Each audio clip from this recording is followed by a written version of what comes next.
The dust had barely settled from the morning stage when she stepped down onto the hard-packed earth of Cedar Ridge. Clara Mitchell clutched her worn carpetbag with white knuckles, her dark eyes scanning the unfamiliar landscape that would become her refuge, or her grave.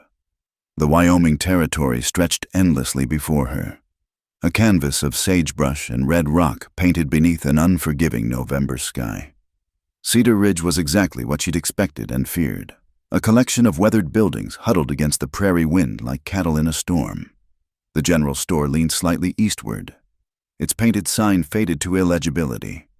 Beside it squatted the bank, the barber shop with its striped pole, and at the end of the muddy main street, the Broken Wheel Saloon, already alive with raucous laughter, though the sun hadn't yet reached its zenith. Clara had come west with nothing but the clothes on her back and a handful of coins sewn into her corset. Back in Philadelphia, they'd called her foolish, a woman alone, heading into the wilderness without family or prospects. But Philadelphia held nothing for her now except memories of her father's debts and the factory fire that had claimed her position, along with 43 lives. Out here, she'd heard, a person could disappear into the vastness and emerge reborn. "You lost, Miss?" The voice belonged to Mrs. Abigail Thornton, proprietress of the town's only boarding house. She was a stout woman with steel-gray hair pulled back so severely it stretched the corners of her eyes. "No, ma'am, I'm looking for work." Clara lifted her chin, meeting the older woman's appraising gaze. "I can cook, clean, mend. I'm not afraid of hard labor, Mrs." Thornton's lips pursed. "Decent women don't arrive in Cedar Ridge unaccompanied. Where's your husband, your kin?" "Dead." The lie came easily. It was simpler than explaining that she'd never had either. A small crowd had begun to gather, drawn by the novelty of a newcomer. Clara felt their eyes like brands on her skin, the men with their frank appraisals, the women with their suspicious whispers behind gloved hands. She recognized the calculations in their faces. Unchaperoned meant loose morals. Poverty meant desperation. Pretty meant trouble. "The broken wheel might have use for you," suggested a man in a battered felt hat, earning himself a sharp elbow from his wife. Clara's cheeks burned, but she kept her voice steady. "I'm seeking honest work, sir. Honest work for honest women." "Mrs." Thornton interjected. "Which remains to be seen in your case. I'll not have my establishment's reputation." The crowd parted like a curtain torn by wind. He moved through them with the deliberate gait of a predator, spurs ringing against the wooden sidewalk in a rhythm that made Clara's heart stumble. Jake Murdoch stood 6 feet of corded muscle and barely contained violence, his face carved from the same unforgiving stone as the mountains that ringed the valley. A week's worth of stubble shadowed his jaw, and his eyes, Lord help her. His eyes were the color of winter storms, holding secrets darker than the bottom of a well. He'd earned his reputation through a decade of driving cattle up the goodnight-loving trail, breaking horses that other men wouldn't approach, and maintaining a silence that the good people of Cedar Ridge filled with their worst imaginings. He lived alone in a cabin 3 miles north of town, appearing only for supplies and whiskey, speaking to no one unless words were dragged from him by necessity. "Murdoch, Mrs." Thornton's greeting held the wary respect reserved for rattlesnakes and flash floods, dangerous forces of nature best avoided but impossible to ignore. Jake's gaze swept over Clara with the same dispassionate assessment he might give a horse at auction. She bristled under his scrutiny, her spine stiffening with a pride she couldn't afford.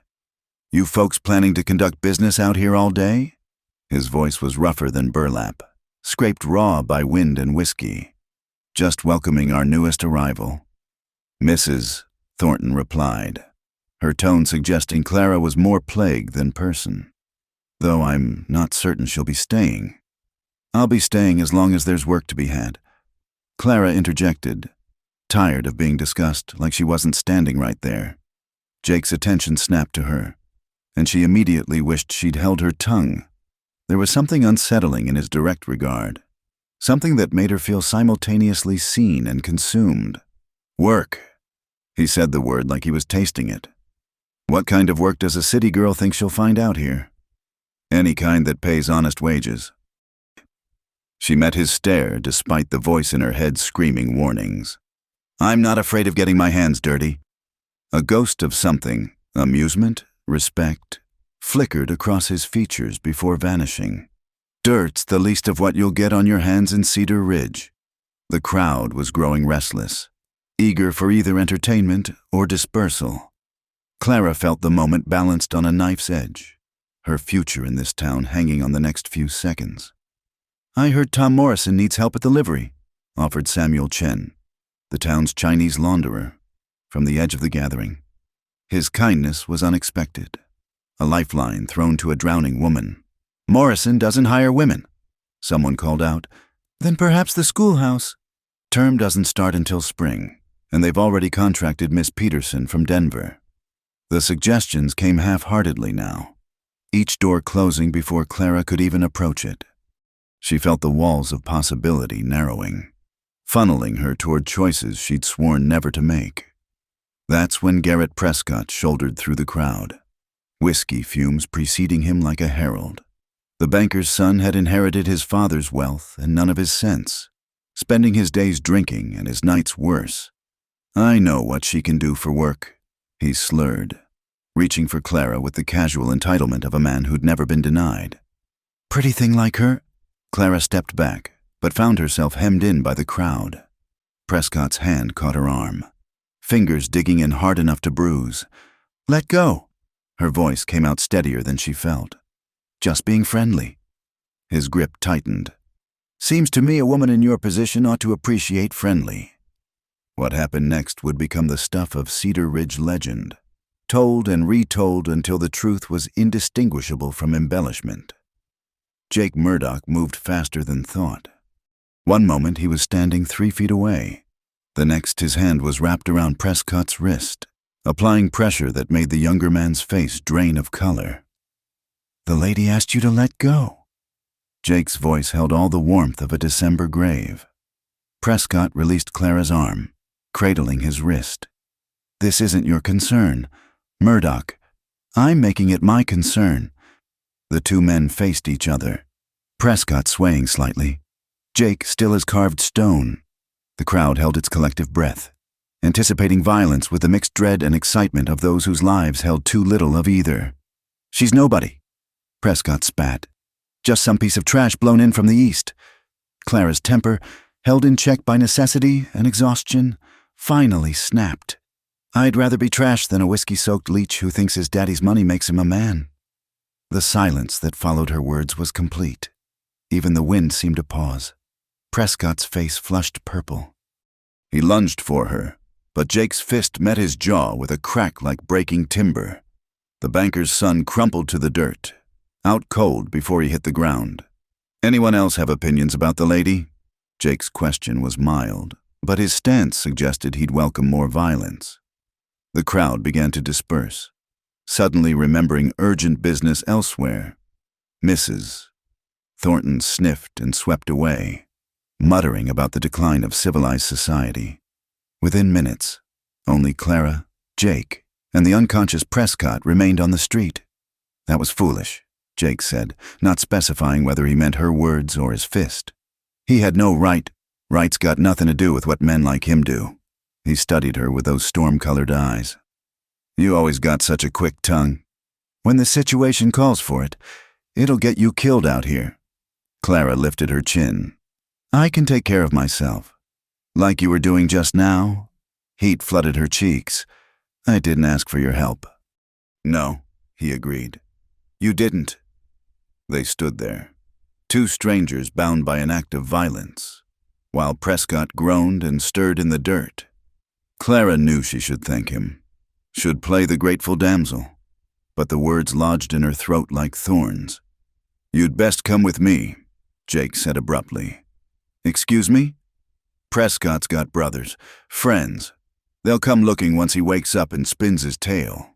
You won't find work in this town now, and that boarding house door just closed to you permanent." Clara wanted to argue, but the truth of his words settled over her like a shroud. She'd been in Cedar Ridge less than an hour, and had already made an enemy of the banker's son and scandalized the town's moral guardian. Her prospects? Slim to begin with, had evaporated like morning dew.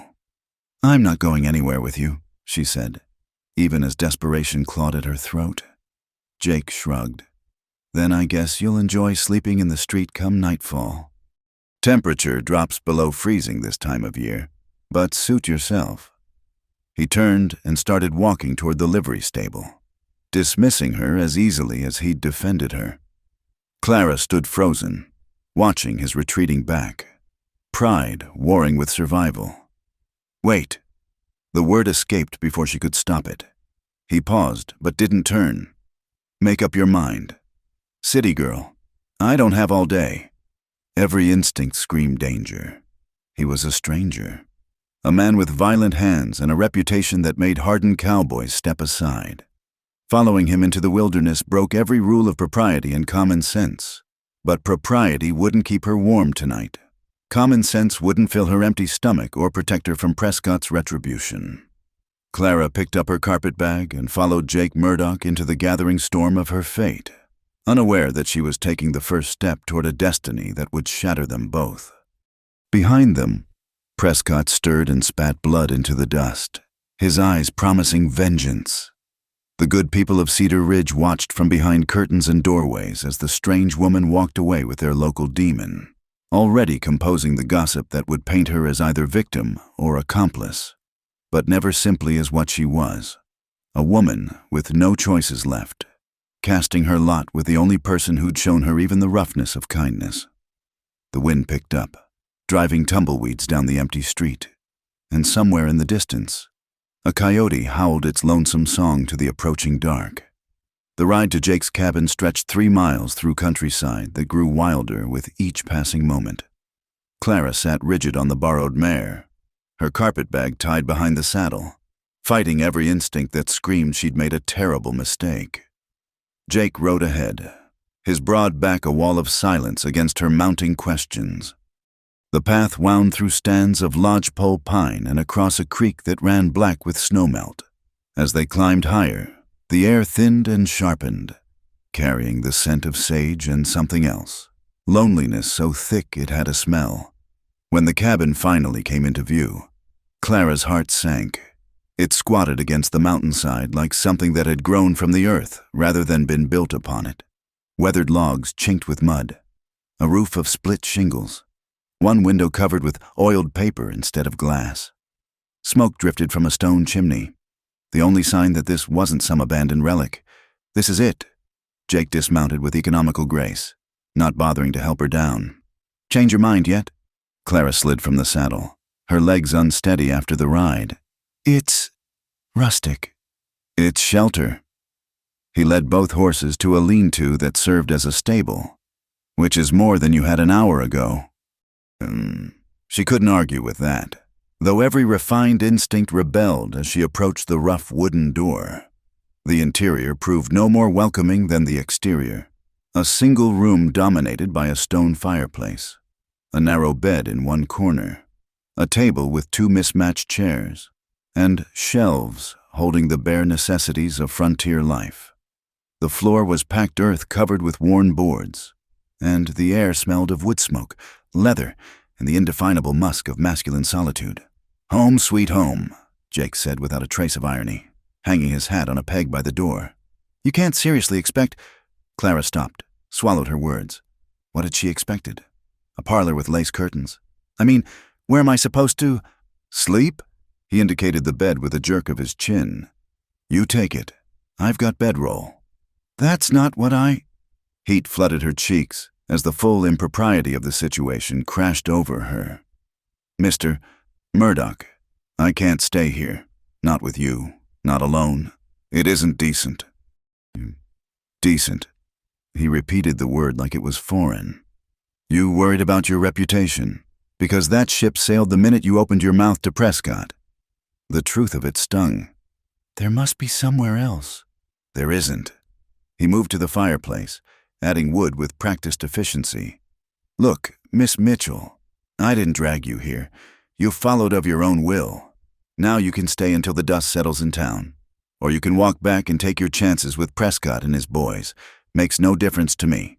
But it did make a difference. Clara realized Something in the set of his shoulders, the careful way he didn't look at her, suggested her presence disturbed his ordered solitude more than he'd admit. "Why did you intervene?" she asked. "Back in town. You could have just walked on." Jake's hands stilled on the firewood. "Maybe I don't like seeing women manhandled. Maybe I just wanted to hit Prescott. Does it matter?" "It matters to me."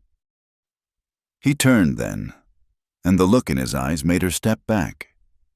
"You want to know why? Because I've seen what happens to women alone in towns like Cedar Ridge. They end up serving drinks at the Broken Wheel if they're lucky, or servicing the men who drink there if they're not. That what you want to hear? I would never. Wouldn't you?" His laugh held no humor. "Wait until you're hungry enough, cold enough, desperate enough. This territory has a way of teaching people what they will and won't do." Clara's temper flared.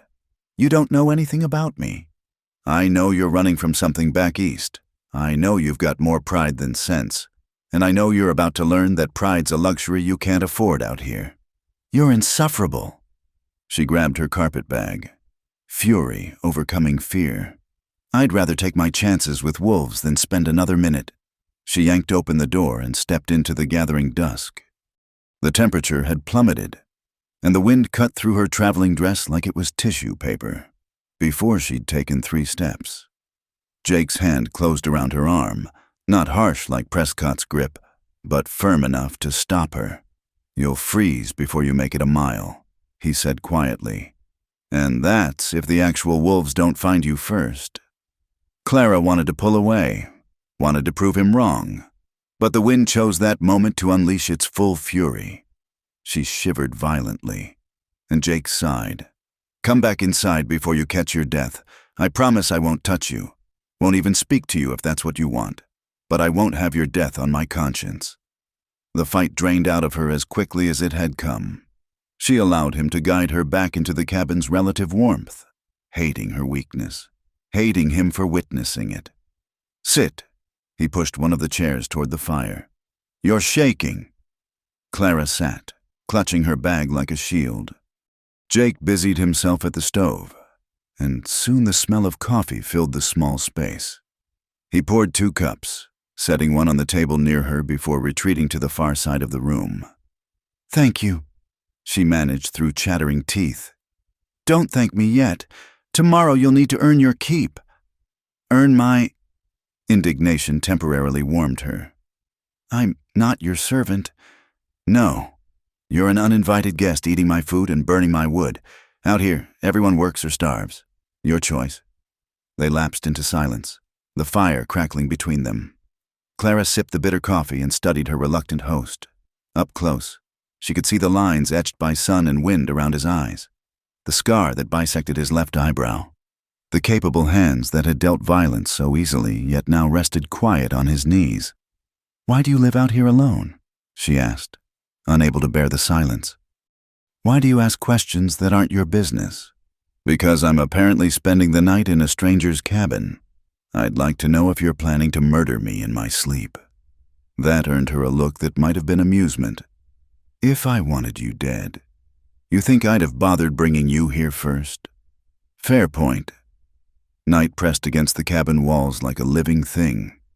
Outside, something howled, wolf or wind. Clara couldn't tell. She pulled her shawl tighter, acutely aware of how small the cabin was, how close Jake sat despite the distance between them. "The bed's yours," he said again, rising to pull a bedroll from beneath a shelf. "There's a bar for the door if it makes you feel safer." Clara watched him spread the bedroll near the fire, movements efficient and practiced. Everything about him spoke of a man accustomed to solitude. Yet here he was, rearranging his life for a stranger. "I know what they say about me in town," he said suddenly, not looking at her. "That I'm dangerous, half wild. Maybe they're right, but I've never hurt a woman, and I won't start now." "I believe you." The words surprised her with their truth. He did look at her then, something unreadable in those storm-colored eyes. "You might be the first." Sleep came hard that night. Clara lay rigid in the narrow bed, fully dressed, listening to Jake's breathing across the room. Every sound made her start. The settling of logs in the fire, the wind worrying at the walls, the distant cry of night hunters. But gradually, exhaustion won over fear, and she drifted into uneasy dreams. She woke to gray dawn light and the smell of bacon. Jake stood at the stove, his back to her, moving with the quiet competence of a man long accustomed to solitude. Clara sat up, disoriented, her dress wrinkled beyond salvation. "Morning," he said without turning. "Coffee's ready." She smoothed her hair as best she could and joined him at the table, accepting the plate he offered. Bacon, biscuits, and something that might have been preserves. "This is good," she admitted after the first bite. "Don't get used to it. From now on, cooking's your job. I told you, I'm not my servant. I heard you." He fixed her with that direct gaze. "But you're staying in my home, eating my food. You'll earn it or move on. That's the deal." Clara wanted to argue, but pragmatism won out, until she figured out her next move. She needed shelter. "Fine. What else?" "Washing, mending, keeping the fire going, general upkeep." He paused. "In exchange, you get room, board, and time to figure out what comes next." "Fair?" She nodded, though fair seemed a stretch. "How long do I have?" "Until the snow melts and the pass is clear. After that," he shrugged, "after that, you'll have choices again." The unspoken hung between them, months of forced proximity, of dancing around each other in this tiny space, of pretending this arrangement was anything other than scandalous. But what choice did she have? "All right," Clara said, lifting her chin. "You have a deal, Mr. Murdoch." "Jake," he corrected. "If we're going to be sharing close quarters, might as well drop the formalities." "Jake," she repeated, the name feeling strange on her tongue. "I suppose that makes me Clara." He nodded once, then drained his coffee and stood. "I'll be checking trap lines today. Wood piles out back, pumps frozen so you'll need to haul water from the creek. Don't wander off, easy to get lost up here, and I don't fancy searching for your frozen corpse." With that cheerful warning, he grabbed his coat and rifle and disappeared into the morning, leaving Clara alone with the magnitude of what she'd agreed to. She stood in the middle of the cabin that would be her prison and salvation, wondering if she'd traded one form of desperation for another. But at least here, she thought as she rolled up her sleeves and surveyed the domestic chaos Jake had left in his wake, she had a fighting chance. And for now, that would have to be enough. Winter arrived with vengeance, transforming the mountain landscape into a crystalline prison. Snow fell in thick curtains, obliterating the path to town and sealing Clara and Jake in their strange domestic arrangement. What had begun as a temporary shelter became an inescapable reality. Clara quickly learned the rhythms of survival. Each morning began before dawn, stoking the fire that must never die, melting snow for water since the creek had frozen solid. Her soft city hands grew calloused from splitting kindling. Her back ached from hauling wood. But she refused to complain. Pride, Jake had said, was a luxury she couldn't afford. She was determined to prove him wrong. "You're holding the axe wrong," Jake observed on her third morning, watching her struggle with a particularly stubborn log. "I'm managing fine. You'll manage yourself into a missing finger." He moved behind her, adjusting her grip with hands that engulfed hers. "Like this. Let the weight do the work." For a moment, they stood frozen, his chest against her back, his breath warm on her neck. Then he stepped away as if burned, and Clara brought the axe down with more force than necessary, splitting the log clean through. "Better," he muttered, retreating to the safety of the stable. Such moments of accidental intimacy became their greatest challenge. The cabin that had seemed merely small now felt impossibly cramped. They developed an elaborate dance of avoidance, Clara rising early to dress while Jake checked his trap lines. Jake spending long hours in the stable while she prepared meals. Yet awareness sparked between them like static electricity, impossible to discharge in the confines of their shared space. The transformation of the cabin began slowly. Clara attacked the years of bachelor neglect with determined efficiency, scrubbing surfaces Jake had forgotten existed, Mending clothes he'd have let rot, organizing chaos into something resembling order. She hung herbs from the rafters to dry, patched the oiled paper window with precious glass salvaged from a broken lantern, and somehow made the rough space not just livable, but almost welcoming. "You trying to civilize me?" Jake asked one evening, surveying her handiwork. "I'm trying to survive the winter without living in squalor." She didn't mention how the work kept her hands busy and her mind from dwelling on their situation. He grunted, but she caught him running his fingers over a freshly mended shirt with something like wonder. The storm that changed everything came 2 weeks into their arrangement. It began as a low moan in the distance, building to a howling fury that shook the cabin walls. Snow drove horizontal past the window, and the temperature plummeted until their breath formed clouds indoors.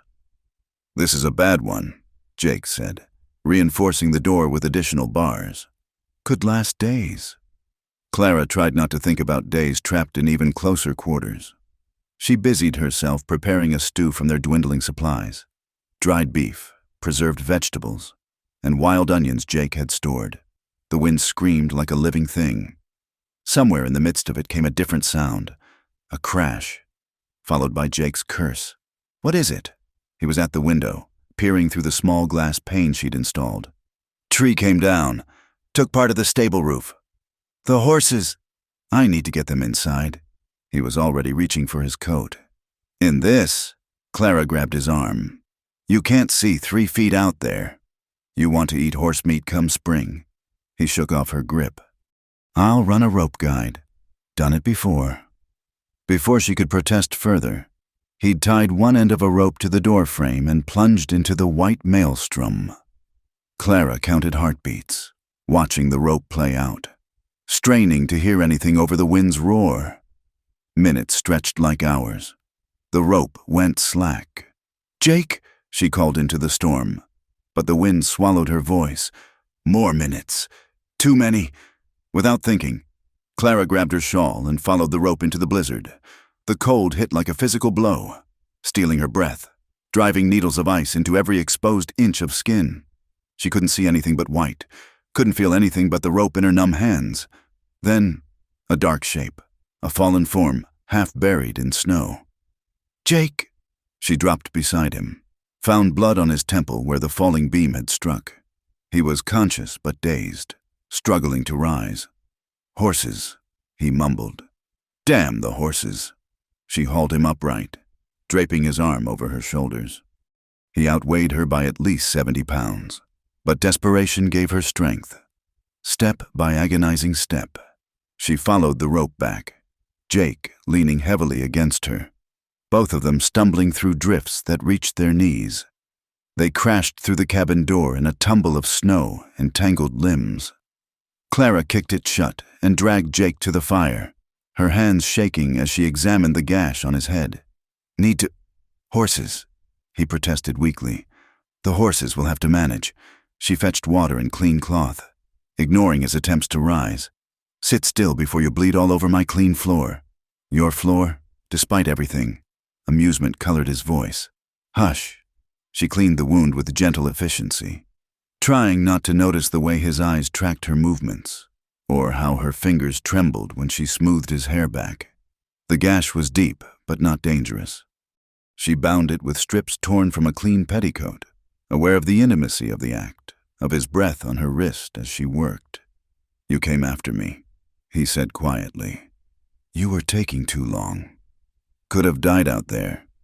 "Yes," she agreed, sitting back on her heels. "You could have, foolish man." They stared at each other, something shifting in the space between them. Then Jake reached up, his fingers brushing a strand of wet hair from her cheek. "Thank you," he said simply. Clara fled to the other side of the room, busying herself with unnecessary tasks while her heart hammered against her ribs. The storm raged for 3 more days, trapping them in a cocoon of firelight and forced proximity. Jake recovered quickly, though she caught him touching the bandage sometimes, his expression unreadable.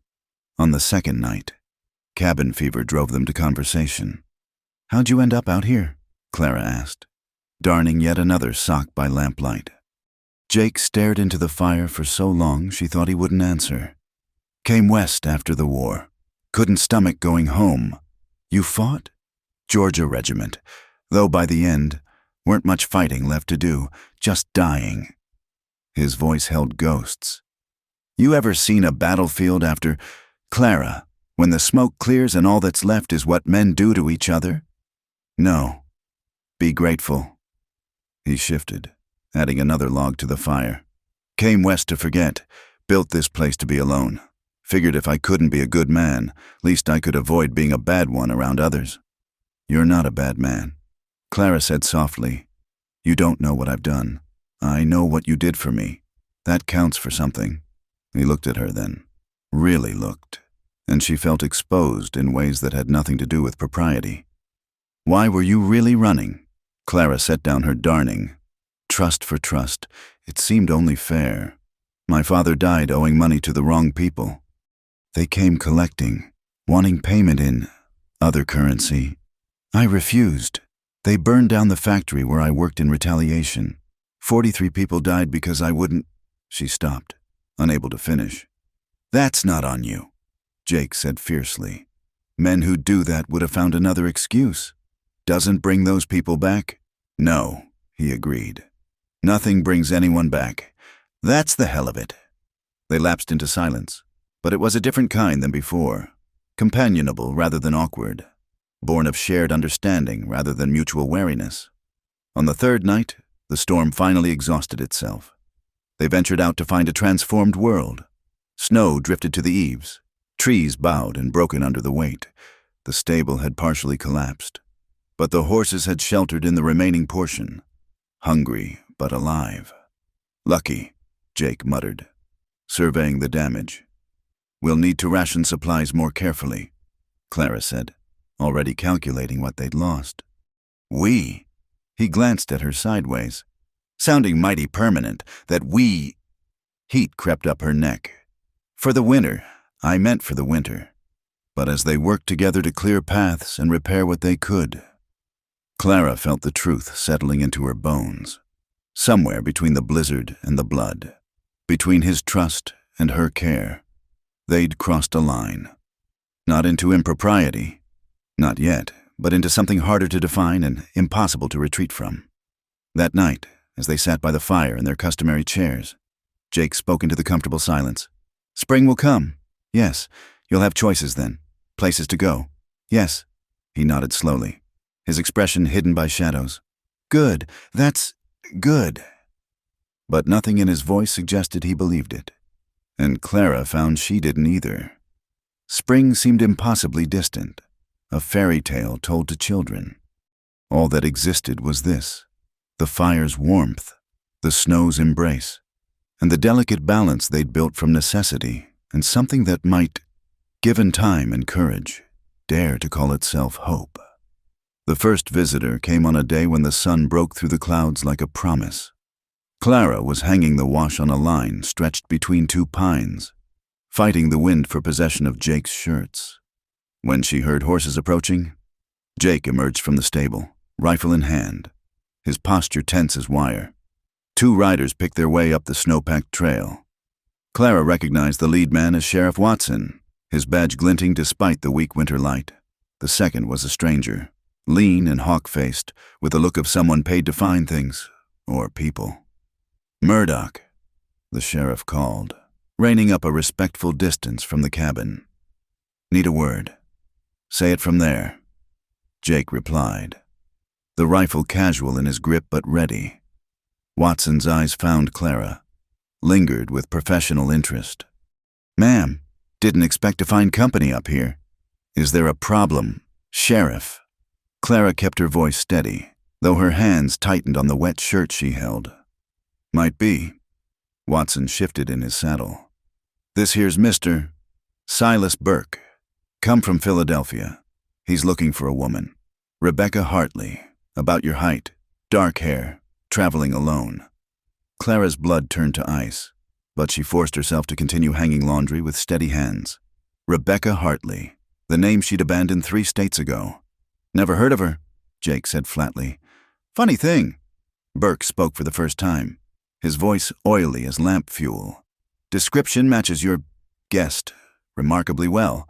Lots of women have dark hair," Jake observed. "True enough." Burke produced a folded paper from his coat. "But Miss Hartley's wanted for questioning regarding a factory fire. 43 souls lost. The men who employed her father are very eager to discuss the matter." Clara's fingers fumbled with a clothespin. Jake stepped subtly between her and the riders. "Like I said, never heard of her. This is Clara Mitchell, my wife." The words dropped like stones in still water. Clara bit back a gasp, forced her expression neutral. "Your wife?" Watson's eyebrows climbed. "Since when does Jake Murdoch have a wife?" "Since 3 months ago in Cheyenne. Papers are inside if you need to see them." "I might at that," Watson said slowly. "Clara, fetch the marriage certificate." Jake called without looking back. She understood immediately, moving with forced calm. She entered the cabin and went straight to Jake's desk. His forged bills of sale for cattle were works of art. She'd seen them while cleaning. Sure enough, in the same drawer lay a marriage certificate, the ink barely dry, documenting the union of Jacob Murdoch and Clara Mitchell in Cheyenne's courthouse. Her hands shook as she carried it out, playing the part of dutiful wife. Watson examined the document, though Burke craned for a better look. "Seems in order," the sheriff admitted, "though mighty convenient." "Nothing convenient about marriage." Jake drawled, "Ask any man." That earned a chuckle from Watson, though Burke remained suspicious. "I'd like to question the lady directly." He insisted. "Question away." Clara said, surprising them all. "Though I can't imagine why you'd waste your time. I've never been to Philadelphia in my life." Burke studied her with reptilian intensity. "You speak like an educated woman. Eastern accent. Boston originally?" Clara lied smoothly. "My finishing school would be mortified to hear their training confused with Philadelphia society." "And you married this gentleman willingly?" Clara moved to Jake's side, slipping her hand through his arm. The muscle beneath her fingers was rigid as stone. "Love makes fools of us all. Mr. Burke, surely even you can understand that." Jake's only reaction was the slightest pressure of his arm against hers. Watson cleared his throat. "Well, Burke, seems you've ridden a long way for nothing. Mrs. Murdoch obviously ain't your woman." But Burke wasn't finished. "Perhaps I could impose on your hospitality. Rest my horse, water. It's a long ride back to town." "No," Jake said flatly. "Now, Murdoch," Watson warned. "Man's got a right to water his horse. Not on my land." The tension stretched taut. Clara felt Jake coiled beside her, ready for violence. She squeezed his arm gently. "Of course, mister. Burke can water his horse." She interceded, playing the civilizing wife. "Though I'm afraid we can't offer more. Supplies are limited with the snow." Burke dismounted without invitation, leading his horse to the trough. His eyes swept the homestead, cataloging details. They lingered on the single clothesline. The small space, the obvious signs of a hasty domestic arrangement. "Cozy," he commented. "Must be challenging. Newlyweds in such close quarters. We manage." Clara replied coolly. Burke's smile reminded her of a snake. "I'm sure you do. Tell me, Mrs. Murdoch, do you happen to have any distinguishing marks? Scars, perhaps?" Miss Hartley had a burn on her left wrist from a childhood accident. Without hesitation, Clara pushed up her sleeves, displaying unmarked wrists. "As you can see, Mr. Burke, I'm not your missing woman, though I do hope you find her. It must be terrible, losing someone you're paid to retrieve." The barb landed. Burke's face darkened, but Watson intervened. "That's enough, Burke. You've had your water. Time to go." Burke remounted reluctantly. "If you happen to hear of anyone matching Miss Hartley's description, we'll be sure to forget about it entirely." Jake finished. "Now get off my land." They watched the riders depart in tense silence. Only when they disappeared beyond the tree line did Clara release Jake's arm and stumble to the porch step, her knees suddenly weak. Quick thinking with the wrists, Jake observed. The real Rebecca Hartley did have that scar. I knew her at the factory. Clara's voice shook. Those men, the ones her father owed, they'll never stop looking. They won't find you here. Jake's certainty steadied her. But we've got a problem. That certificate won't hold up to real scrutiny, and Burke strikes me as the scrutinizing type. I'm sorry, I brought danger to your door. Our door, he corrected quietly. For now. Anyway, we'll need to make this look real. Watson will spread word quick enough. By nightfall, whole town will know Jake Murdoch took a wife. Clara understood the implications, the careful distance they'd maintained, the polite fiction of their arrangement. All of it would need to change. I'll sleep in the stable, Jake added. Nothing really changes. Just appearances. But that night, as they maintained the charade for any watching eyes, something fundamental shifted.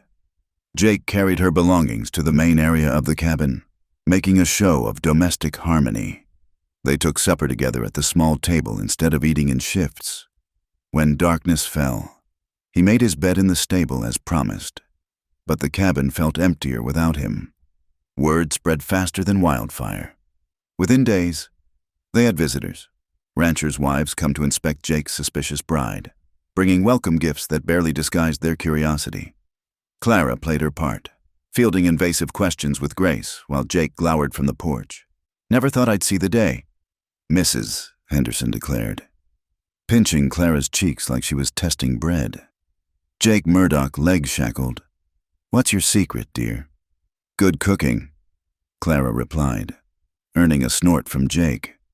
The visits were torture for them both, Jake chafing at the invasion of his sanctuary. Clara exhausted from performing, but they were necessary. Each witness added legitimacy to their deception. Burke returned twice more, always with different excuses. Once for a lame horse, another time claiming to be lost. Each time, Jake met him with barely leashed violence while Clara played the devoted wife. The strain began to show. They snapped at each other over trivial things, the way she organized his tools, how he tracked mud through her clean floors. The forced intimacy of their performance made their actual distance more acute. One evening, after a particularly tense visit from Burke, Jake slammed his fist on the table. How long? How long until they give up? They won't, Clara said quietly. Those men, they're connected, powerful. They blame me for the fire, for the attention it brought. They'll want someone to pay. Then we make sure that someone isn't you. The fierce protectiveness in his voice undid something inside her. Why do you care? Why are you doing this? Jake was quiet so long she thought he wouldn't answer. Then, maybe because I know what it's like to be hunted. Maybe because I'm tired of failing to protect people. Or maybe... He met her eyes across the table. Maybe I just don't want you to go. The words hung between them. Too honest for safety. The cowboy dragged her into his cabin, Clara began softly. But maybe he's the one who got caught. Jake finished, his voice rough. They stared at each other, the truth laid bare. Then Jake stood abruptly, heading for the door. Where are you going? Stable, before I do something we'll both regret. But Clara caught his arm. What if we don't regret it? He turned slowly, his face a battlefield of want and restraint. You don't know what you're saying. Don't I? She stepped closer, close enough to feel his heat. We're already living a lie, already condemned in the eyes of the town. What's one more sin? Clara! She silenced him by rising on her toes and pressing her lips to his. For a heartbeat, he stood frozen. Then his arms came around her, crushing her against him as he deepened the kiss with desperate hunger. When they broke apart, both breathing hard, Jake rested his forehead against hers. This is dangerous. Everything about my life is dangerous, Clara whispered. But this feels like the only true thing. Jake pulled back, his hands framing her face. If we do this, it changes everything. No going back. I know. Come spring. Spring doesn't exist. Clara interrupted. There's only now. Only this winter, this cabin, this choice. Jake studied her face, looking for doubt, finding none. Then he kissed her again, tender this time, sealing a pact that would either save or damn them both. Outside, snow began to fall again, covering their tracks, keeping their secrets, wrapping the cabin in a cold embrace that made the warmth within all the more precious. And somewhere in the distance, Silas Burke made camp, patient as a spider, waiting for his web to tighten around its prey. The deepest cold came in January, when the world turned crystalline and deadly. Ice formed inches thick on the inside of the windows, and their breath froze in the air between them. But inside the cabin, something had thawed. The careful distance they'd maintained was gone, replaced by a tentative tenderness that made the harsh winter bearable. Clara woke that morning to find Jake's side of the bed empty, the sheets cold. Through the window, she could see him by the woodpile, axe in hand, working with mechanical precision. Even from here, she could read the tension in his shoulders. 3 days had passed since Burke's last visit. 3 days since Jake had found the man's tracks circling their property like a predator testing for weakness. The waiting was wearing on them both. She dressed quickly and started breakfast, trying to maintain the normal rhythms of their shared life. But when Jake came in, his face was grim. "Wolves got one of Henderson's calves last night," he said, stamping snow from his boots. "Found the tracks leading up this way." Clara's hand stilled on the coffee pot. "Wolves? That's what Henderson thinks." Jake met her eyes meaningfully. "But wolves don't usually wear boots." The implications chilled her more than the weather.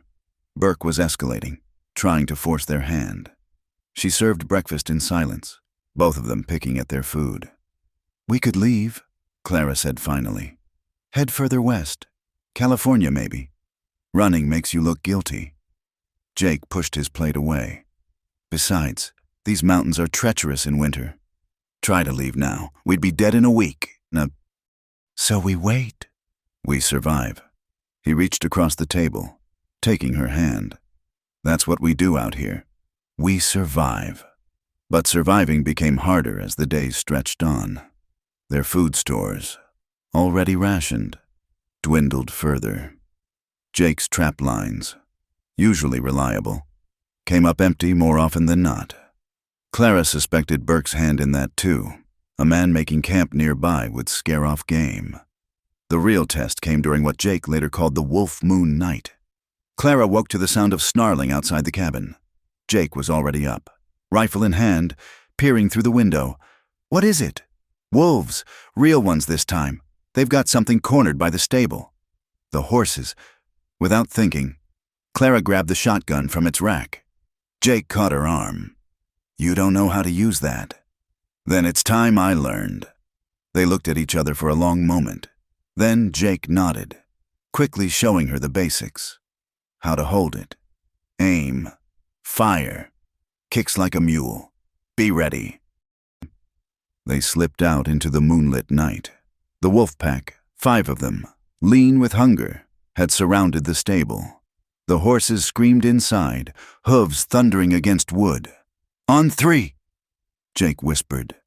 "Aim high, scare them off." But before he could count, one wolf turned, saw them, and charged. Jake's rifle cracked. Dropping it mid-leap, the others scattered, but not far. They circled, yellow eyes gleaming, testing for weakness. "Back to back," Jake ordered. "Don't fire unless they charge." Clara pressed against him, the shotgun heavy in her trembling hands. The wolves prowled closer, hunger making them bold. One darted forward. Clara fired without thinking, the recoil slamming her back into Jake. The wolf yelped and retreated, but didn't flee. "Good girl," Jake murmured. "Reload." Her hands shook as she fumbled with shells. The wolves pressed closer, sensing weakness. Then, from the darkness beyond, came a human shout. The wolves spooked, melting back into the forest as quickly as they'd come. "Who's there?" Jake called, rifle aimed at the shadows. Silas Burke stepped into the moonlight, his own gun lowered but ready. "Heard the shots. Thought you might need help." "We didn't," Jake said flatly. "No?" Burke's smile was sharp. Looked pretty surrounded to me. Lucky I was camping nearby. Clara felt Jake tense beside her. Man makes his own luck. That he does. Burke's eyes found Clara, traveled over her in a way that made her skin crawl. Dangerous out here for a woman. All sorts of predators. Yes, Clara agreed, meeting his gaze steadily. All sorts. They stood frozen in the moonlight, a different kind of pack circling. Finally, Burke tipped his hat. Well, if you're safe, I'll return to my camp. Sleep well, Mrs. Murdoch. He melted back into the darkness, but his presence lingered like smoke. Inside, Clara's hands wouldn't stop shaking. Jake took the shotgun, set it aside, and pulled her into his arms. He's trying to spook us, she whispered against his chest. He's succeeding. Jake's voice was grim. Man's got patience, I'll give him that. He'll wait us out. Wait for a mistake. What if we don't make one? Jake was quiet for a long moment. Everyone makes mistakes. Clara, it's just a question of when. The next weeks blurred together in a haze of vigilance and dwindling resources. They took turns keeping watch, sleeping in shifts, jumping at every sound. Burke's presence was a constant pressure, though he kept to the letter of the law, never trespassing, never threatening directly, just waiting. Clara learned to shoot properly, Jake teaching her with patient determination. She learned to set snares, to read tracks in the snow, to move quietly through the woods. The soft city woman was disappearing, replaced by something harder, more capable. You're becoming a proper mountain woman, Jake told her one evening as she cleaned the rifle with practiced ease. Is that what you want? The question came out sharper than intended. A woman made of winter and stone. He crossed to her, tilted her chin up. I want you alive. However, that has to happen. But the constant strain was taking its toll. They snapped at each other more, small irritations magnified by exhaustion and fear. One night, after a particularly harsh argument over the last of the coffee, Clara found Jake standing outside in the snow, no coat, letting the cold punish him. You'll freeze, she called from the doorway. Maybe that's best. His voice was hollow. This is my fault, bringing you here, keeping you here. Should have sent you away that first day. Clara stepped out, wrapped her shawl around both of them. You couldn't have made me leave. I could have tried harder. He turned to face her, anguish written in every line. I've been selfish. Clara, keeping you here because He stopped, swallowed. Because I couldn't bear to let you go. Jake, you know what I was before. Soldier, killer. I've got blood on my hands that won't wash clean. Lost everything I ever cared about. Came out here to make sure I never cared again. Then you showed up and... His voice broke. Clara reached up, framed his face with her hands. And what? And made me want things I've got no right to want. Made me think maybe I could be something more than what the war left behind. He covered her hands with his. But I'm poison. Clara, everything I touch withers. First Sarah, now you. Sarah. The name hung between them, heavy with grief. Jake pulled away, but Clara held on. Tell me, she said softly. He was quiet so long she thought he wouldn't. Then, staring into the darkness. My wife, back in Georgia, before the war, sweetest woman God ever made. I left her to fight, promised I'd come home. But the man who came home wasn't the one who left.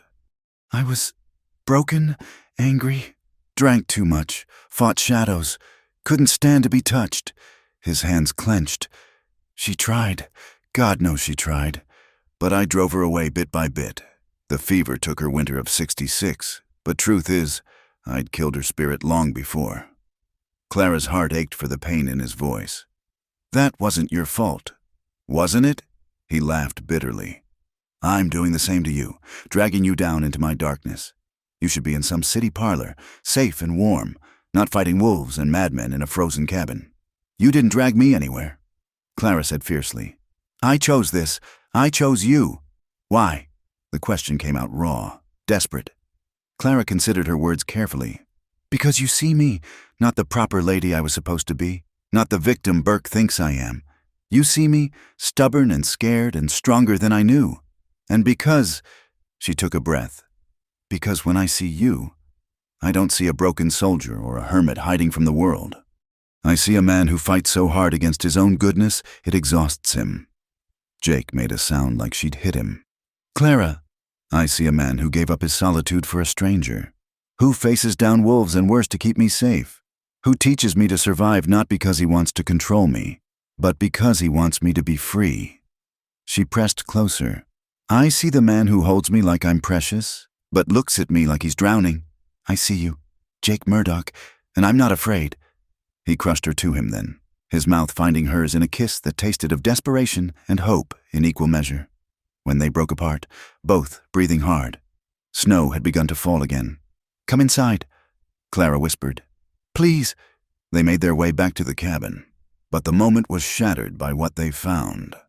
The door stood open, snow already drifting across the threshold. Inside, their remaining supplies were scattered. Flour spilled like snow across the floor, preserved meat missing. On the table, a note in Burke's spidery hand. Wolves come in many forms. How long before hunger drives you out? Jake crumpled the paper with a snarl. That's it. I'm going after him. No. Clara caught his arm. That's what he wants. You leave me alone. He'll have his chance. Then what do we do? Clara surveyed the damage, calculating what they had left. Not much. Maybe 2 weeks if they were careful. Her mind raced, then settled on the only solution. We hunt, she said simply. Together, we stop hiding and start fighting back. You said it yourself. This is about survival. So we survive. Jake studied her face, saw the determination there. When did you become the strong one? The day you gave me a reason to be. They spent the rest of the night cleaning up Burke's vandalism and planning. Come dawn, they would turn from prey to predators. The hunter would become the hunted, and one way or another, this deadly game would end. The news came with the spring thaw, carried by Tom Henderson on a mud-splattered horse. Jake was repairing the stable roof, damaged by winter storms and Burke's sabotage, when the rancher rode up, his face grave. Murdoch, we need to talk. Clara emerged from the cabin, wiping flour-dusted hands on her apron. The domestic scene was real now. No longer pretense. They'd survived the winter, survived Burke's harassment, survived each other. The bounty hunter had disappeared 3 weeks ago after Jake tracked him to his camp and made it clear that further intrusions would be met with violence. Henderson. Jake climbed down from the roof. What brings you out? Town meeting last night about you two. Clara felt the familiar chill of dread. What about us? Henderson shifted uncomfortably in his saddle. That Burke fellow's been spreading stories in town. Says you ain't really married. Says Mrs. Murdoch is wanted back east for murder. Arson, Clara corrected quietly. He claims I'm wanted for arson. So it's true? Henderson's weathered face creased with concern. You're this Rebecca Hartley he's hunting? Jake stepped forward, but Clara placed a hand on his arm. No, Mr. Henderson. I'm Clara Murdoch, wife to Jake. Mr. Burke is mistaken. Maybe so, but he's got folks stirred up. Judge Carter from Laramie is coming through next week. Burke's demanding an official inquiry. On what grounds? Jake's voice held carefully controlled fury. Says the marriage certificate's forged, wants it examined by experts. Henderson looked genuinely sorry. Some folks are listening. Prescott's been particularly vocal, still nursing that jaw you broke. Clara's mind raced. An official inquiry meant scrutiny they couldn't withstand. The certificate was good, but not that good. And if they investigated her past, there's more. Henderson continued reluctantly. Prescott's filed charges against you. Jake, assault, says he's got witnesses. He attacked Clara. His word against yours. And with Burke filling people's heads. Henderson shook his head. They're forming a committee. Planning to ride out here tomorrow. Demand you both come to town for questioning. A mob, you mean? Jake said flatly. I'm trying to keep it civilized, but tempers are running hot. Thought you should know. Henderson turned his horse. For what it's worth, I think you're good folks, but good folks can get caught up in bad circumstances. After he left, Clara and Jake stood in silence, the weight of impending disaster settling over them like a shroud. We could run tonight, Clara said finally. The passes are clear enough. No. Jake's jaw was set. I'm done running, done letting them drive us like animals. Jake, be practical. They'll have 24 men. Then they'll need them. He turned to her, his eyes fierce. This is our home. Clara, we built something here. I won't let them take it.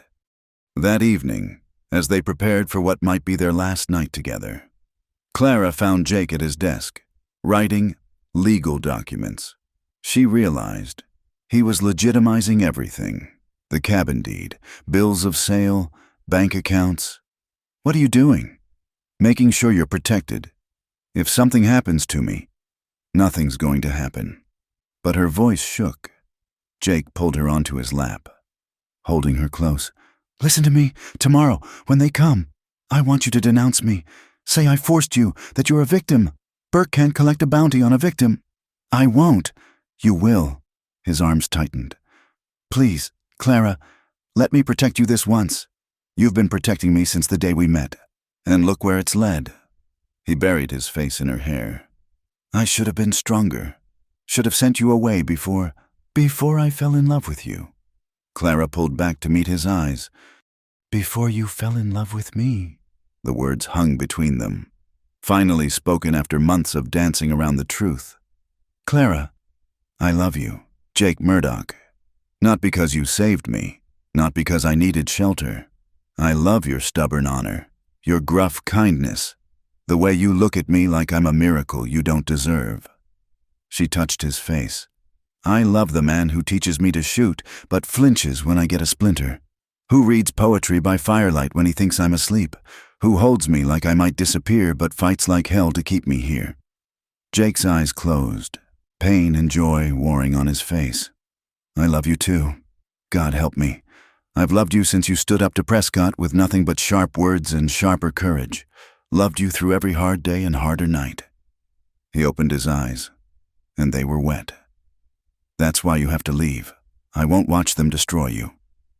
Then we stand together. Clara said firmly, whatever comes. They spent the night holding each other, making promises they might not live to keep, storing up warmth against the cold dawn ahead. The mob arrived with the morning sun, 23 men, led by Prescott and Burke. Clara watched from the window as they spread out, surrounding the cabin. Jake stood on the porch, rifle across his arms, looking calmer than she'd ever seen him.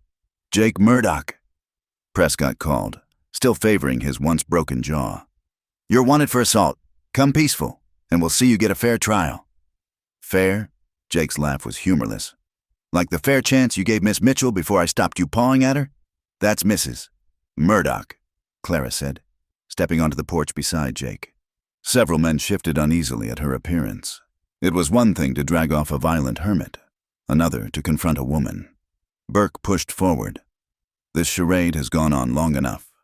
I have proof this woman is Rebecca Hartley, wanted for existing while her father owed your employers money. Clara interrupted. For refusing to pay his debts with my body? Yes, Mr. Burke. Let's discuss what your employers really want. Lies, Burke snarled. But some of the townsmen looked uncomfortable. Is it? Clara stepped forward. Ask him why grown men would spend so much money hunting one woman. Ask him what kind of business burns down factories full of innocent workers for revenge. Enough talk, Prescott snapped. Murdoch, you coming willingly or not? Not. The word fell like a stone. Men reached for weapons, tension crackling like lightning before a storm. Wait. Sheriff Watson pushed through the crowd, and Clara's heart sank. If even the lawman was against them. But Watson's face was grim with purpose. This has gone far enough. Sheriff, Prescott looked confused. Watson pulled out a telegram. Got this last night from Philadelphia. Did some checking on Mr. Burke here. He fixed the bounty hunter with a hard stare. Seems those factory owners he represents are under investigation themselves. Treasury Department's very interested in their books, especially the insurance policies on burned buildings. Burke went pale. That has nothing to do with, doesn't it? Watson continued. Also got word that Rebecca Hartley, the real one, died of fever 6 months ago in Boston. So either Mrs. Murdoch here is a ghost, or Burke's been lying to us all. The crowd stirred, doubt spreading like wildfire. Clara felt Jake's hand find hers. Squeeze tight. He's been paid to lie, Watson said bluntly. Paid to bring back any woman who fits the description, guilty or not. That about right. Burke! Burke's hand moved toward his gun, but froze as Jake's rifle swung his way. You can't prove anything, he said desperately. Don't need to, Watson replied. You're no longer welcome in my jurisdiction. Be gone by nightfall, or I'll arrest you for fraud. This is a mistake, Burke snarled. You're harboring a criminal. Only criminal I see is a lying bounty hunter trying to kidnap an innocent woman. Watson's hand rested on his pistol. Decisions made. Move along. For a moment, violence trembled in the air. Then Burke spat in the dirt and turned his horse. This isn't over, he promised, but the threat rang hollow. The crowd began to disperse, men looking ashamed of their part in the mob. Prescott lingered, glaring at Jake with undimmed hatred. This changes nothing between us. Murdoch didn't expect it to, Jake replied calmly. But you come at my wife again, words or otherwise, and we'll settle it permanent. After they'd all gone. Watson remained. That certificate real? He asked quietly. Real enough, Jake answered. Watson studied them both, then nodded. Good enough for me, but Burke was right about one thing. This isn't over. Men like him don't give up easy. We'll be ready, Clara said. Watson touched his hat. I expect you will. You've both changed since that day you arrived. Mrs. Murdoch, whole town's noticed. Some for the better, I'd say. He mounted his horse. Take care of each other. As his figure disappeared down the trail, Clara turned to Jake. Did that just happen? Unless I'm dreaming. He pulled her close. You were magnificent. Turned the whole thing around. Watson did that. Watson helped, but you, he kissed her deeply. You stood with me. No hesitation. Where else would I stand? Clara asked simply. You're my home now. This place, this life we've built. I'll fight for it, same as you. They stood together on the porch, looking out at the land that had tested them, shaped them, brought them together. The danger wasn't over. Burke would likely return. Prescott still nursed his grudges, and the town's acceptance remained fragile. But they'd weathered the worst storm, and spring was finally here. No regrets, Jake asked softly. Clara thought of the woman she'd been, proper, sheltered, running scared. That woman was gone, replaced by someone stronger. Someone who could face down mobs and survive winters and love a difficult man with her whole heart. Not one, she said, and meant it. That night, as they lay entwined in the bed they now openly shared, Jake traced patterns on her bare shoulder. What Watson said about people changing. I think maybe we saved each other. Clara, you from your past, me from mine. She rose up on an elbow to look at him. Then why do you still look sad? Because I know Burke will be back. His kind always comes back. And next time, Clara silenced him with a kiss. Next time we'll be ready. Together. That's what marriage means, isn't it? Facing whatever comes, side by side. Jake's arms tightened around her. When did you get so wise? The day a stubborn cowboy dragged me into his cabin, she said, smiling in the darkness, and taught me that sometimes the best things come from the worst beginnings. Outside, the spring wind sang through new leaves, carrying the promise of renewal, but also, somewhere in the distance, the whisper of threats not yet ended, of one more trial that would test the bonds they'd forged in winter's crucible. The summer had been kind to them, long days of honest work, nights of quiet contentment, the cabin becoming truly home. Clara's garden flourished, Jake's herds grew, And for a brief, shining time, they almost forgot they were living on borrowed peace. The illusion shattered on an August evening painted red as blood. Clara was bringing in the wash when she saw the dust cloud, too large for a single rider, too organized for casual travelers. Her heart clenched as she recognized the deliberate pace of men with violent purpose. "Jake!"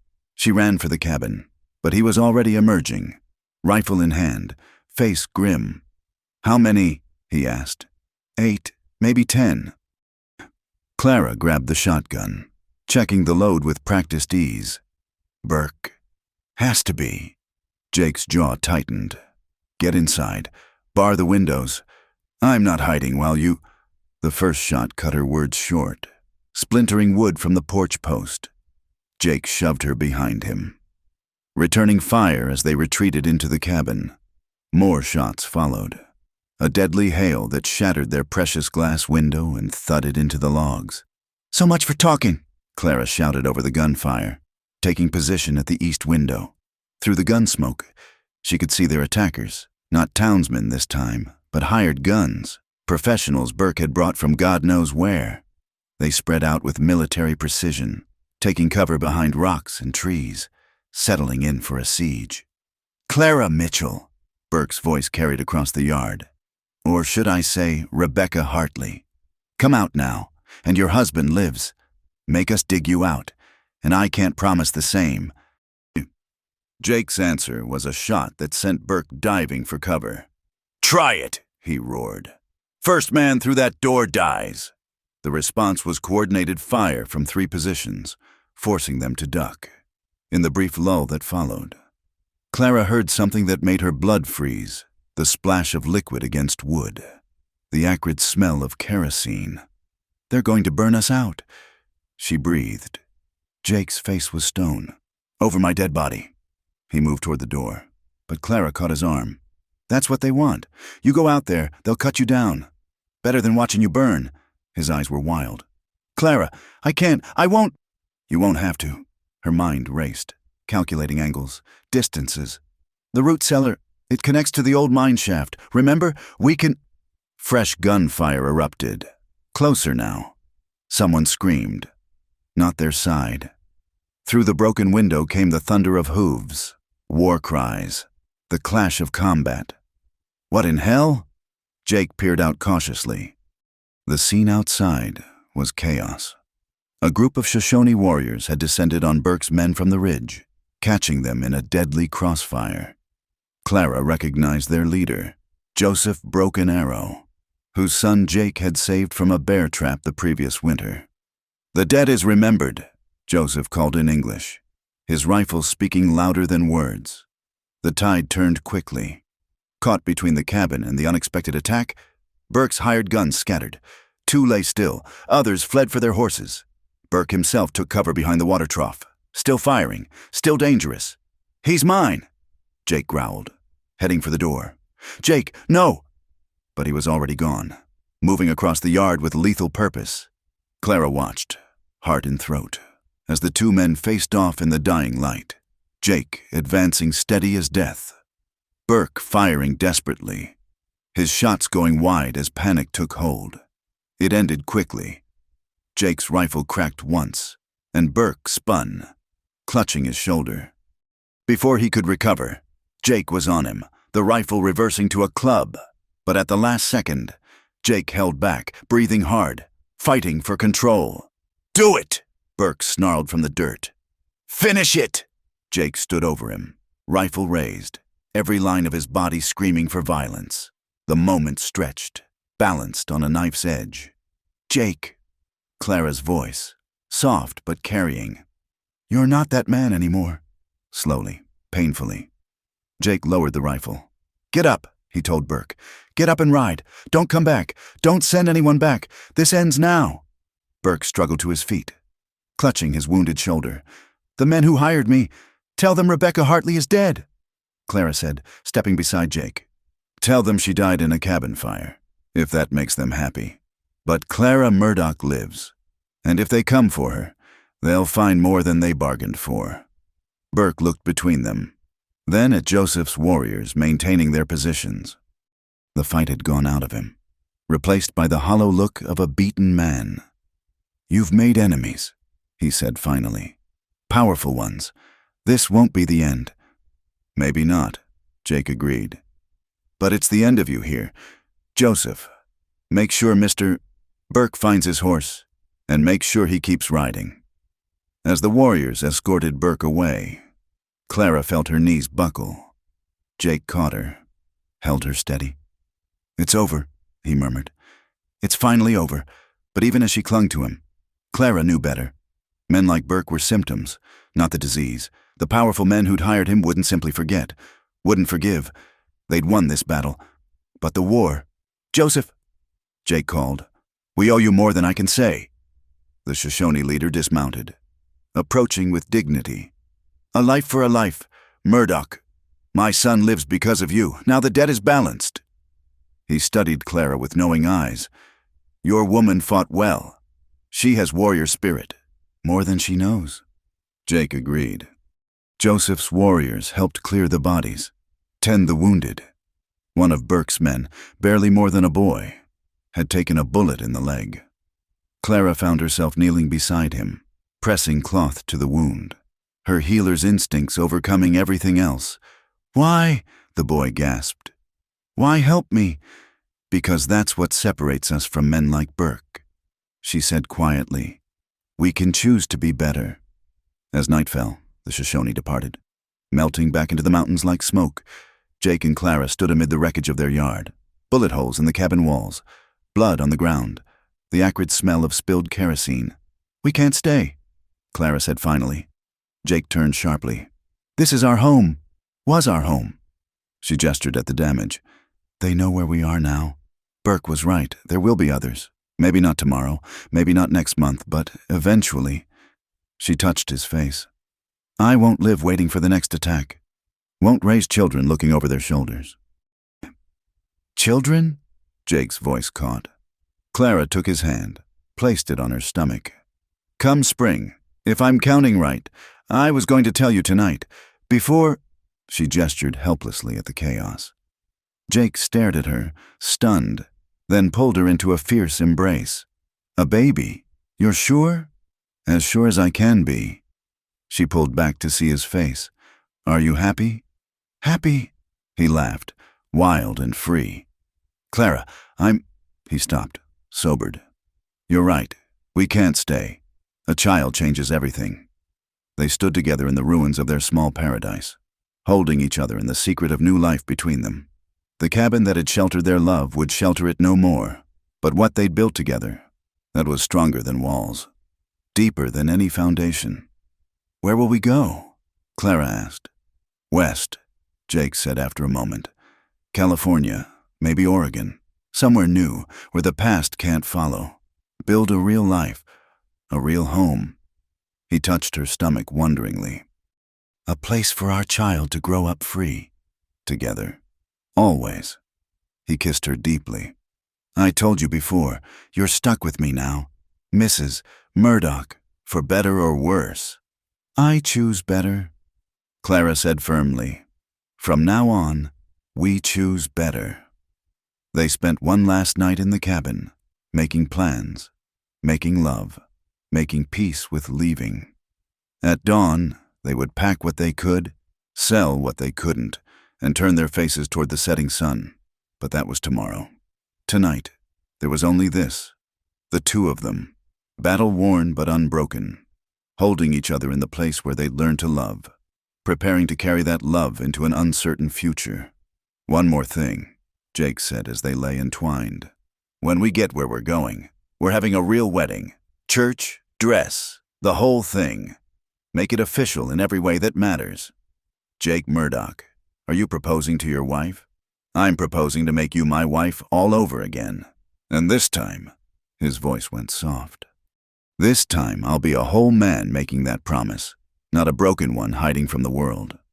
Clara kissed him, tasting tears, hers or his. She couldn't tell. "You were never broken, just bent a little, and I was lost. But together we're found," Jake finished. Outside, coyotes called to the rising moon, and the wind sang through the bullet holes in the walls. But inside, two hearts beat as one, already turning toward tomorrow, toward hope, toward a future they would build with their own hands and guard with their lives. The cabin had served its purpose. It had brought them together, sheltered their growing love, witnessed their transformation from strangers to partners to family. Now it would stand empty, a monument to what they'd been, while they went forth to become what they were meant to be. The cowboy had dragged her into his cabin, but she would walk out carrying so much more than his broken heart. She carried his healed heart, his child, his future. And together, they would write a new story, one of their own choosing, far from the shadows that had haunted them here. Dawn would come soon, and with it, the first day of the rest of their lives. The morning of departure came wrapped in mountain mist, the world soft-edged and dreamlike. Clara stood in the doorway of the cabin one last time, memorizing every rough-hewn log, every chink she'd filled, every small improvement that had made this shelter into a home. Jake loaded the last of their possessions onto the wagon. So few things, really, to show for a life. The practical items they'd need for the journey, the rifle that had defended them, her mother's Bible wrapped carefully in oilcloth. Everything else would stay, sold to the Hendersons who'd bought the land. "Ready?" Jake asked gently, understanding her need for this farewell. "Almost." Clara walked through the empty cabin, her footsteps echoing. Here, by the cold fireplace, they'd shared their first kiss. There, by the window. She'd watched him work while falling in love so gradually she hadn't noticed until it was too late to guard her heart. In that corner, they'd made love for the first time while snow fell like a blessing. Her hand drifted to her still flat stomach. "Your father and I met here," she whispered to the life growing within. "This place made us who we are." Jake appeared beside her, wrapping his arms around her from behind. "We'll tell them stories," he promised, "about the wild woman who tamed a hermit and the hermit who learned to live again." "Is that what happened?" Clara leaned into his warmth. "Among other things." He pressed a kiss to her temple. "Come on, Mrs. Murdoch. Sun's wasting, and we've got miles to cover." Clara took one last look, then squared her shoulders and walked out. She didn't look back as Jake helped her onto the wagon seat. Some goodbyes were too heavy to carry. They stopped in Cedar Ridge for supplies and farewells. The town that had once rejected Clara now treated her with wary respect. News of the gunfight had spread, twisted in the telling until she and Jake had become something between folk heroes and cautionary tales. "You folks take care," Sheriff Watson said, shaking Jake's hand. "Send word when you're settled." "We will," Jake promised, though they both knew it was unlikely. Mrs. Thornton emerged from her boarding house, the perpetual disapproval somewhat softened. "I suppose I misjudged you," she admitted stiffly to Clara. "You've proven yourself a proper wife after all." Clara bit back the urge to say that being a proper wife had nothing to do with it. "Thank you, Mrs. Thornton. I hope your establishment prospers." Even Prescott kept his distance, glowering from the bank steps but offering no parting threats. The fight had gone out of him, or perhaps he was simply glad to see them go. As they drove out of Cedar Ridge, Clara felt the last chains of her old life falling away. Rebecca Hartley was truly dead now, buried in the cabin they'd left behind. Only Clara Murdoch remained, wife and soon-to-be mother, heading into an unknown future with the man who'd saved her in every way a person could be saved. The journey west stretched before them like a promise. They followed the wagon roads when they could, forged new paths when they couldn't. Jake proved an able guide, years of wandering having taught him to read the land like scripture. Clara discovered strength she hadn't known she possessed, the ability to make camp in minutes, to cook over an open fire, to sleep under stars without fear. They weren't alone on the trail. Other families headed west too, drawn by dreams of gold or land or simply new beginnings. Around evening fires, they shared stories and supplies, forming the temporary communities that made such journeys bearable. "You two are newlyweds?" asked Martha Chen, a miner's wife heading for Nevada, noting the way Jake and Clara moved in easy synchronization. "In a way," Clara answered, smiling at the inside joke. Still learning each other. But that was no longer true. The trials of the past months had taught them every strength and weakness, every fear and hope. They moved together now like dance partners who'd found their rhythm, each anticipating the other's needs without words.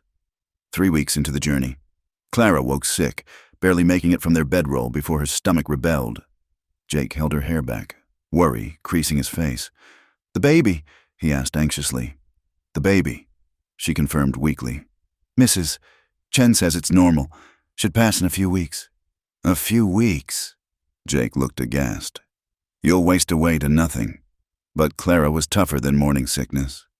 She learned to nibble hardtack before rising, to sip ginger tea Martha Chen brewed, to find strength in Jake's tender care. He'd transformed from the gruff hermit to an almost comically protective husband, hovering until she shooed him away with fond exasperation. "I'm pregnant, not dying," she told him one evening after he'd tried to carry her across a stream barely ankle deep.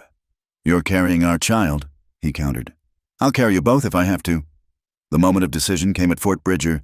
The trail split, north to Oregon, southwest to California. They stood at the crossroads, quite literally, weighing their options. "Oregon's got good farmland," Jake mused. "Steady rain, mild winters, practical choice. But," Clara could hear the reservation, "but California's got possibilities, growing cities, opportunities, place where a man can reinvent himself completely." He looked at her. "Where a family can build something new." Clara thought of their child, of the life they wanted to provide. Safety, yes, but also opportunity. The chance to be more than survivors. "California," she decided. "Let's chase the sun all the way to the ocean." Jake grinned, the expression transforming his weathered face. California it is. The final weeks tested them in new ways. Desert heat, mountain passes, the constant fear of accident or illness. But they persevered, driven by the promise of journey's end. Clara's pregnancy progressed, her body changing, the reality of impending parenthood becoming impossible to ignore. "What if I'm no good at it?" Jake asked one night as they camped beside the Humboldt River. "Being a father, what if I'm like—" He stopped, but she knew he meant his own father, whose fists had driven Jake from home at 15. "You won't be," Clara said firmly. "You want to know how I know? Because you're worried about it, because you're already thinking about what kind of father you want to be." "That's more than many men do." He pulled her close, hands splaying protectively over her rounded belly. "This child will know only love. I swear it. Our child already does," Clara assured him, covering his hand with hers. They crested the final mountains on a morning painted gold by autumn light. Below them spread the Sacramento Valley, green and gold and stretching to a horizon hazed with promise. Clara caught her breath at the sight. "There it is," Jake said quietly. "New beginning." "No," Clara corrected, taking his hand. "New chapter. Our story began in a cabin in Wyoming. This is just where we write the next part." They descended into the valley, wheels rolling toward a future neither could fully imagine, but both were ready to embrace. Behind them lay the cabin, the violence, the fear, the shadows of their pasts. Ahead waited only possibility. That evening, they made camp one last time under the open sky. Tomorrow they'd reach Sacramento, find lodging, begin the process of building their new life. But tonight, they had this, each other, the stars, and the knowledge that they'd made it through the crucible. "No regrets?" Jake asked, echoing his question from months ago. Clara thought of the journey, not just the physical trail but the emotional one. The frightened woman who'd stepped off the stage in Cedar Ridge would barely recognize the person she'd become. That woman had been running from life. This one was running toward it. "Not one," she repeated, meaning it even more than before. Jake kissed her under the California stars, and somewhere in the distance, a coyote sang to the rising moon. Not a lament this time, but a welcome. The land itself seemed to embrace them. These two souls who'd found each other in the wilderness and emerged transformed. "You know," Clara said as they settled for sleep, I never thanked you. For what? For dragging me into your cabin that day. Till, Jake chuckled. Pretty sure you walked in on your own 2 feet. You know what I mean, for saving me, in all the ways that matter. He was quiet for a long moment. Clara, you've got it backward. You're the one who did the saving. I was just existing in that cabin, not living. You brought me back to life, gave me purpose, gave me... His voice caught. Gave me everything. They lay together under the vast sky, 2 hearts that had begun as strangers, endured as partners, and now beat as family. The cabin stood empty 800 miles away, but it had served its purpose. It had sheltered not just their bodies, but their transformation, their love, their hope reborn from ashes. In the morning, they would enter Sacramento and begin anew. Jake would find work. His skills with horses and cattle were always in demand. Clara would make their rented rooms into a home, prepare for their child's arrival, perhaps even pursue the education she'd always dreamed of. They would marry again in a small church with proper witnesses, making official what their hearts had long known. But all of that was tomorrow. Tonight, they had this perfect moment, the journey complete, the future bright, their love tested and proven true. The cowboy who'd dragged her into his cabin and the woman who'd walked out carrying his heart had become something neither expected, whole, healed, and home in each other, as sleep claimed them. Clara's last thought was a prayer of gratitude, for the cabin, for the trials, for the broken road that had led them here, most of all, for the man beside her who'd shown her that sometimes the greatest love stories begin in the darkest places, and that 2 broken hearts, given courage and time, can heal each other into something beautiful and unbreakable. The stars wheeled overhead, the same stars that had watched over a lonely cabin in Wyoming now blessing a new beginning in California. And in Clara's womb, new life stirred, the ultimate proof that from winter's hardship can come spring's infinite promise. Their story would continue, written in the lives they'd build, the children they'd raise, the love they'd nurture through whatever came. But this part, the cabin, the transformation, the journey, this part was complete. The wild hearts had been tamed not into submission, but into strength, not into captivity, but into chosen commitment. The cowboy had indeed dragged her into his cabin, but they had walked out together, carrying each other's healed hearts into a future bright with possibility. Thank you for listening to this Wild West love story. If you've stayed with Clara and Jake through their entire journey, I'd love to hear where you're listening from. Leave a comment and let's connect. Please subscribe to the From Wild West channel and share your thoughts about their story. Did their love touch your heart? What was your favorite moment? Your feedback means the world to us and helps us bring more authentic Western romances to life. Until next time, partners.